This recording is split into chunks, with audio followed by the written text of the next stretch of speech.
Good morning. Today is the 8th day of Teves and the 20th of December. We're going to be looking at the fourth reading of Vayigash, and specifically we're going to start with the very first verse, Genesis 45, verse 28. So Jacob now knows that his son is alive, he's in Egypt, he's a viceroy, and he says like this, Israel said, here he calls him Israel, he doesn't call him Jacob. Much. It's one word in Hebrew, Rav. It's a word that stands by itself, much. So in order to understand, what does it mean? I am blessed with much. I have much. For my son Joseph is still alive, let me go and see him before I die. So, very interesting statement. Why does he say, let me go and see him before I die? He's not about to die yet. He's 130 years old. He's going to live until 147. To understand this statement, and especially the word much, if you remember, in Vayishlach, 4 portions back, we spoke about the difference between Jacob and Esau, that when they met, Esau said, because Jacob was trying to give Esau an offering, all the animals that he had sent before him, and Esau rejected them. And he rejected them because he said to Jacob, no, my brother, I don't need it, for I have much. Yesh li rav.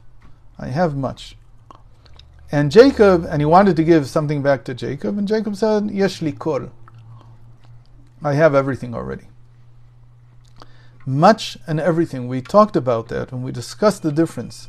That when you say much, really what you're saying is that there is multiplicity in the world, and I have tasted from all the multiplicity.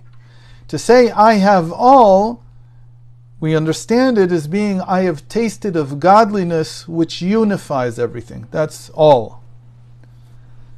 In fact, there's a statement in the sages that, and we say this every time we say the grace after meals, that God should bless us bakol mikol kol, with everything, from everything, and everything. Everything and all is the same word, kol.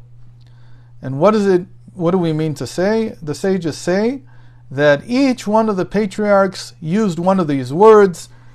Abraham was blessed with everything, with all. V'Hashem berachet Avram b'kol. God blessed Abraham with all. And then Isaac tasted from everything when the food was prepared for him by Jacob and Rebekah. And he says, Va'ochal mikol, and I ate from all. And Jacob, when he met Esau, said, I have everything. Yesh li kol. So these three words, they relate to God's oneness. The word Rav, which appears in this verse, means multiplicity.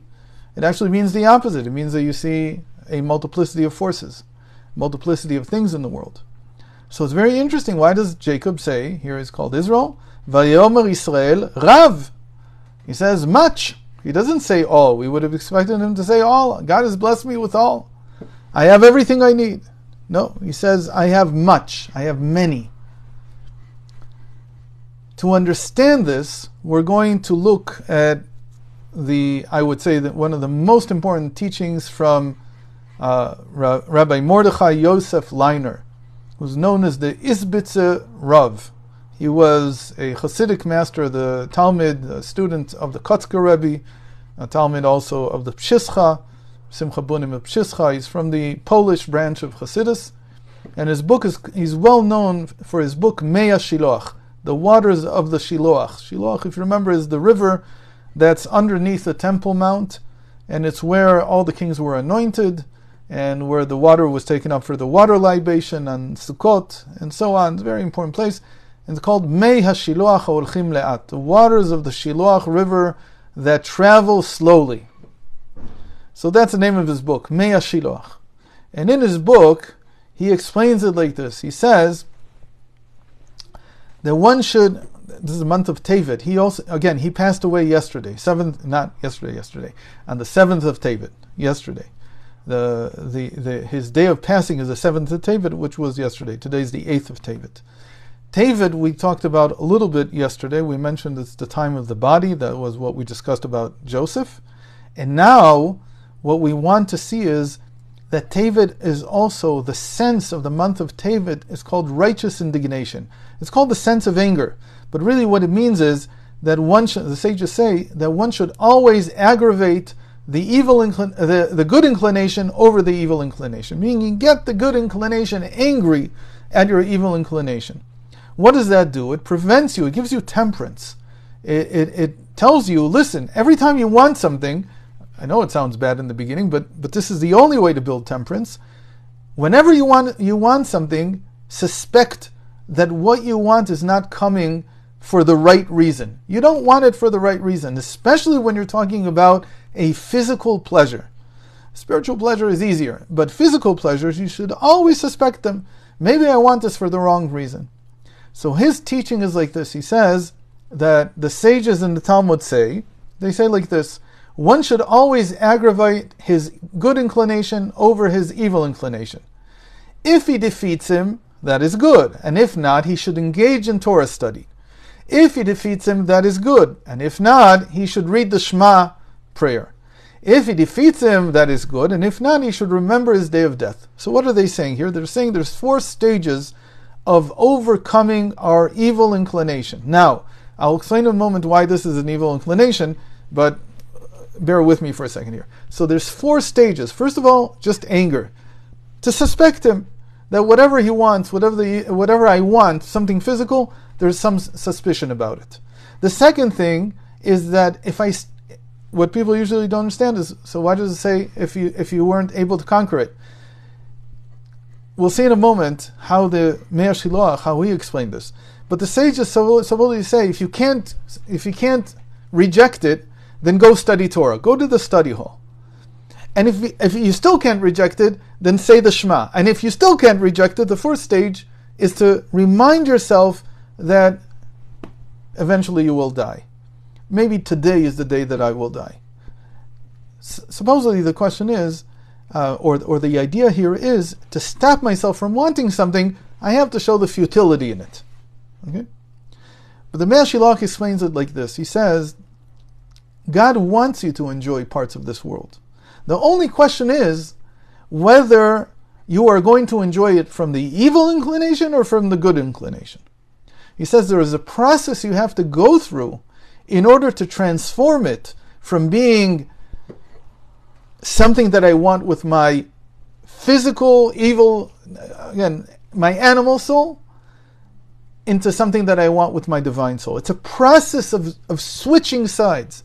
These 4 stages move you from one side to the other. And he says like this, that when something that you have a question about comes about, in this case, Jacob thinking, should I make the effort to go down to Egypt to see Joseph, assuming that Joseph is not going to be able to come see him. That's the assumption here. The only way that he can see Joseph now is if he goes down. So the question is, should he do this or not? He's an old man.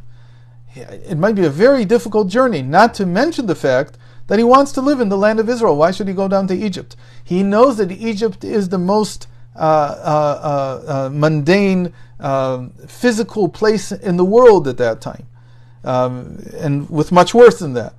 Maybe he shouldn't go down there. So he has this question, Rav. He feels his heart expanding. He feels the joy in his heart. He says, is this joy something that I can enjoy not only with my animal soul is connected to my son just because we're naturally bonded. Can I go down there to enjoy his presence for the right reason? And the right reason will come from the divine soul. So says the Me'er Shiloach, Jacob goes through 4 stages here. And they are in today's reading and in tomorrow's reading. And let's see what they are. So the first one, he says, the first thing you should do is, every time that you have a thought like this, a desire that you want, so the first thing you say is, the evil inclination wants me to do things that are futile. The good inclination, the divine soul, wants me to do things that are eternal. So that's the first question. Is this thing something that has an eternal aspect to it? So if I'm eating ice cream, probably not. Ice cream doesn't pass the first test. On the other hand, eating ice cream at a friend's bris, like I just came from, or from something like that, I'm with my friend, it's something else. This relationship, this friendship, is something that can carry over to the world to come. So even the ice cream that I do here during this mitzvah of the bris, it has some meaning. So that's the first test. The second test, he says, is to engage in Torah study. Why Torah study? Because it says in the Torah that everything that you can enjoy in this world has a counterpart that is not questionable at all. For instance, the big reason that the big thing that's brought in the Talmud is if a person wants to understand what the taste of pig is, he wants to know what hog tastes like. He's forbidden. He can't enjoy it. It must have a good taste, right? A person who's never eaten it, like myself, can say it must be very tasty because so many people eat it. I would like to taste what it tastes like, but I can't do it because it's not kosher. So says the Talmud, there is a fish called a shibuta, and it has, if you prepare it, I guess, a certain way, the same taste as pig does. So pork. So what does this mean? That in the Torah, since the Torah is the source of everything, to study Torah means you can find within the Torah the same enjoyment, the same pleasure, the same satisfaction from this desire